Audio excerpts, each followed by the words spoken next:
Olá a todos, eu sou o Guilherme Pimenta e desta vez venho-vos aqui trazer a minha opinião do livro Condenação, do Pedro Almeida Maia.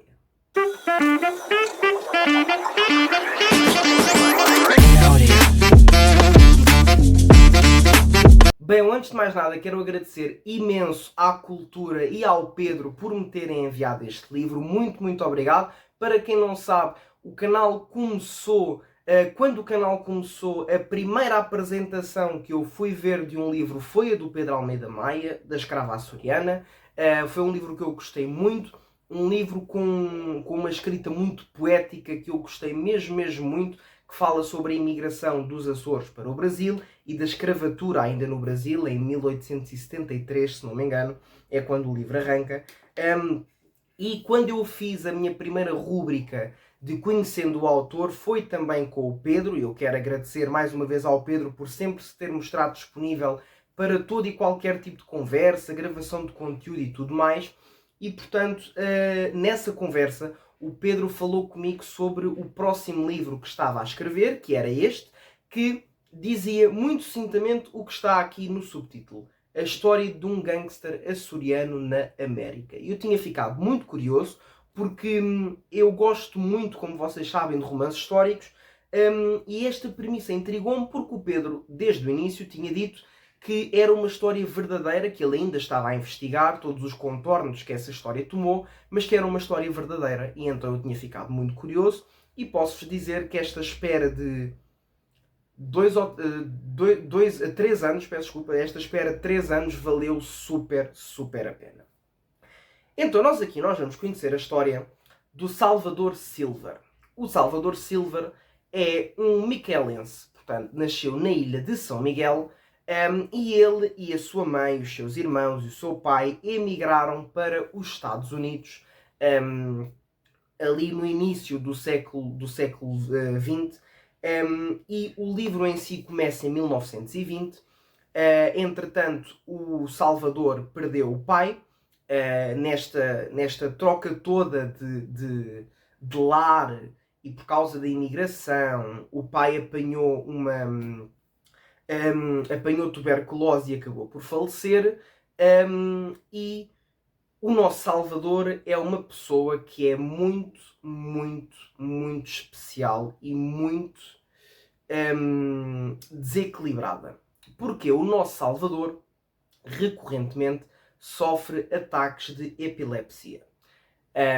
E isto é algo que no livro não é logo explicado na primeira página ou no primeiro capítulo, mas existem certos comportamentos que nos vão remeter para esta condição, e portanto o Salvador sofre de epilepsia, e eu também preciso de agarrar aqui em alguma coisa para vos conseguir dar vontade de ler o livro. E então, nós vamos, pronto, para quem não sabe também, Salvador Silver, existia muito esta tradição nos Estados Unidos quando algum português, aliás, quando algum imigrante português vinha, por exemplo, ele na ilha de São Miguel, ele foi batizado como Salvador Silva, mas acabou por ficar Salvador Silver, para de certa forma americanizar o nome do Salvador, tal como a sua irmã se chamava Lúcia, ficou Lucy, e portanto existe esta explicação desta tradição que acabava por consistir em alterar e americanizar os nomes dos portugueses que emigravam para os Estados Unidos. E então o nosso Salvador, ele vai aqui estar com a mãe a viver em New Bedford, penso não estar a dizer nada de errado, é no estado de Massachusetts, e ele vai se envolver a certa altura com um gangue, uma espécie de máfia organizada, que é a família Morelli. E vai existir aqui um assalto, o assalto de South Braintree, que, para quem não sabe, para quem não está familiarizado, tal como eu estava, um dos casos mais estudados de lei, de tribunais nos Estados Unidos da América, é o caso de Sacco e Vanzetti. Eu queria só confirmar que efetivamente são estes os nomes, mas penso que são. E esse caso aconteceu mesmo, é um dos casos mais estudados nos Estados Unidos da América. e ocorreu neste assalto de South Braintree, onde o nosso Salvador estava presente. Deixa-me só ver aqui a sinopse para ver. Exato, Sacco e Vanzetti. Estou aqui agora a ver na sinopse que são assim os nomes. E agora, este livro, partindo desta premissa, deste assalto de South Braintree, que é praticamente quando o livro começa, nós vamos acompanhar o Salvador durante aproximadamente 7 anos e vamos acompanhar todas as aventuras, as desgraças, as alhadas em que ele se meteu durante todo este tempo. Antes do assalto, depois do assalto, durante o assalto, nós vamos acompanhar tudo isto, porque o Salvador, como eu vos disse, é uma pessoa extremamente desequilibrada, tem ataques de epilepsia, e ele refugia-se muito na bebida, refugia-se muito no tabaco, refugia-se muito, de certa forma, aliás, não, eu não vou dizer isto. Ele refugia-se muito no alcoolismo e no tabagismo. Ele vai ter problemas por causa disso. E toda esta história somos nós a acompanhar o Salvador nestes diferentes anos, com tudo o que lhe vai acontecendo. E existe muito aqui aquela coisa que eu gosto muito nos livros, por exemplo, do João Tordo e do Miguel Dalt, não querendo comparar, só porque este elemento em específico existe nestes casos que eu vos estou a dizer, que é a errância do ser humano. O andar por aí sem saber o que fazer, o andar por aí só porque sim, o andar por aí sem nós próprios sabermos o que queremos.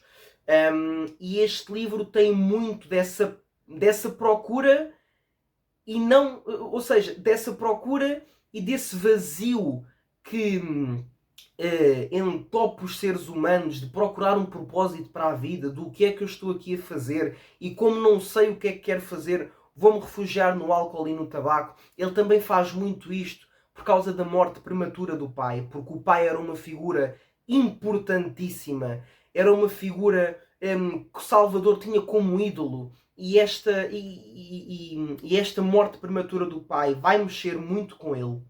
E nós vamos acompanhar isso durante todo o livro.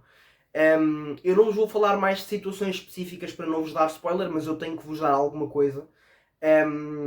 E portanto, esta errância que está tão bem construída, está tão bem feita, está tão real, está tão desesperante para o próprio leitor, porque nós acabamos por nos ligar muito ao Salvador e acabamos por não querer que ele faça certas coisas que ele inevitavelmente vai fazer, porque,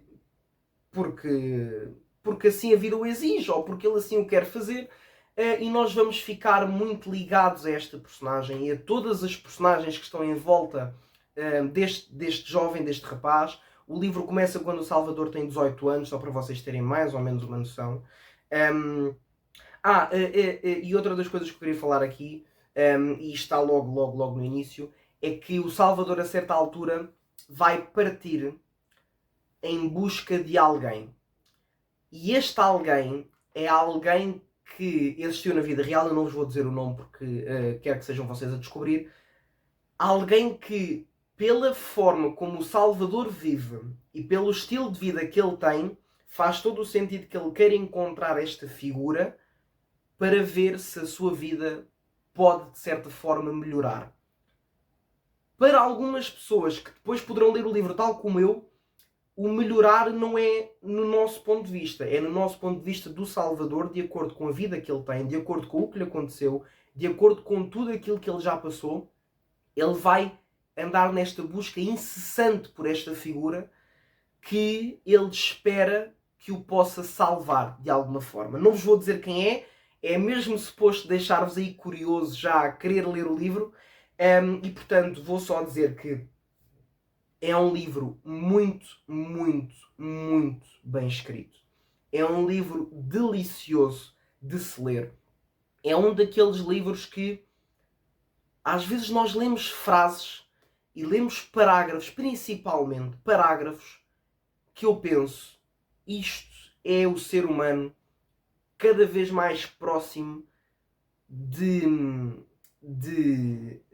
aperfeiçoar, de se abeirar da genialidade do que um escritor pode ser, porque há aqui parágrafos tão bem escritos, há aqui situações tão desconcertantes, mas escritas de uma forma tão atraente, tão bela, tão tudo. O Pedro escreve mesmo com uma sensibilidade enorme. O narrador deste livro, tal como no livro passado do Pedro, na Escrava Açoriana, quer dizer, o livro passado foi A Força das Sentenças, eu esse ainda não li, mas na Escrava Açoriana o narrador ou a narradora também era muito importante e tinha um papel a desempenhar na história, tal como este. E eu gosto muito de narradores que são personagens, gosto muito de narradores que têm voz própria, que não se limitam a narrar os acontecimentos, mas sim também a dar-nos, de certa forma, a sua visão sobre aquilo que está a narrar. E o Pedro faz isso brilhantemente, tal como escreve brilhantemente, mais uma vez. Eu lembro-me que eu comecei a ler este livro e a Maria João Covas também é uma grande fã do Pedro Almeida Maia. A Maria João Covas já leu A Ilha América, A Escrava Açoriana, leu A Força das Sentenças também e já leu este. E eu disse logo, Maria João, se ainda não pegaste no livro do Pedro Almeida Maia, vai pegar, porque eu garanto-te que tu vais adorar o livro tal como eu estou a adorar. E a resposta dela foi, Guilherme, já li e amei. E realmente, para um fã da escrita do Pedro e dos livros do Pedro, este livro é um deleite. Para mim, digo-vos, este, comparado com A Escrava Açoriana, que não deixa de ser incrivelmente bom também, para mim este livro, e eu sinto isto, pode parecer, pelas opiniões que eu dou, que eu digo isto muito frequentemente. Mas a realidade é que o que eu vou dizer agora, eu não sei se disse alguma vez aqui no canal, quer dizer, corrijam-me se eu estiver errado, se por acaso se lembrarem de algum vídeo específico que eu tenha feito. Mas este é um dos livros que eu sei que daqui a anos e anos e anos e anos eu vou-me continuar a lembrar com muito carinho, vou continuar a recomendar infinitamente para pessoas que eu sei que possam gostar deste livro. O Miguel Dalto foi outra das pessoas que eu disse, Miguel, mete este livro debaixo do olho porque eu acho que tu vais gostar muito, porque o Miguel acaba por também gostar muito daquilo que lê e isso acaba por refletir nos livros dele e na escrita dele. E eu acho que o Miguel é outra das pessoas que vai gostar muito deste livro. Mas isto para dizer que eu sei que o Pedro e o livro do Pedro são livros que eu vou recomendar para o resto da minha vida. E se eu por acaso for abordado numa entrevista ou em alguma coisa do género, qual é um dos livros da tua vida? Este está nesse nível, está neste patamar em que eu sei que este é um dos livros da minha vida. E não é porque possa ser emocionalmente muito devastante, não é. Quer dizer, poderá ser, mas eu, por exemplo, não chorei a ler o livro, é isso que eu estou a dizer. Mas existe espaço para isso. Existe muita reflexão a ser feita neste livro, muito debate a ser feito sobre este livro, não só pela escrita, mas pelas atitudes do próprio Salvador. Existe aqui muito fio por onde nós podemos pegar para conseguir esticar e dissecar, de certa forma, tudo o que compõe este livro, todos os elementos. E quando um livro tem esta profundidade, tem estas camadas todas, tem este nível de exigência do próprio escritor, nós sabemos que estamos perante uma grande obra. E eu mais uma vez quero dar os meus parabéns ao Pedro Almeida Maia por este livro fabuloso. Como eu disse, é um dos livros da minha vida, não tenho dúvidas nenhumas. É o melhor livro de 2025 até agora, sem sombra de dúvida também. E tudo isto, tudo o que está aqui é real. Tudo o que está aqui é real. Dá para ver isso nos agradecimentos, quando o Pedro faz uma nota final a quem o ajudou e aos leitores também. Tudo o que está aqui é real. Portanto, tudo o que nós estamos a ler aconteceu e isso eleva ainda mais a nossa afeição por estas personagens e por esta história. Não me vou alongar mais, que o vídeo já está muito longo. Quero só agradecer mais uma vez imenso ao Pedro por confiar em mim, por me dar a oportunidade de ler o seu livro. Também agradecer à Cultura que me enviou, pronto, a pedido do Pedro, mas que se prontificou também em enviar-me o livro, e quero agradecer mesmo muito e espero sinceramente que vocês leiam este livro, comprem-no, por favor, eu garanto-vos que não se vão arrepender, porque é uma história magnífica, com uma escrita fabulosa e já não sei o que é que hei de vos dizer mais para vos convencer a comprar o livro. Muito obrigado, espero seriamente que vocês tenham gostado. Se gostaram, não se esqueçam de deixar o vosso like. Não se esqueçam de ter uma link de afiliados da Book. Caso queiram comprar alguma coisa através desse link, já sabem que eu estarei imensamente agradecido. Muito obrigado a todos, fiquem bem e boas leituras.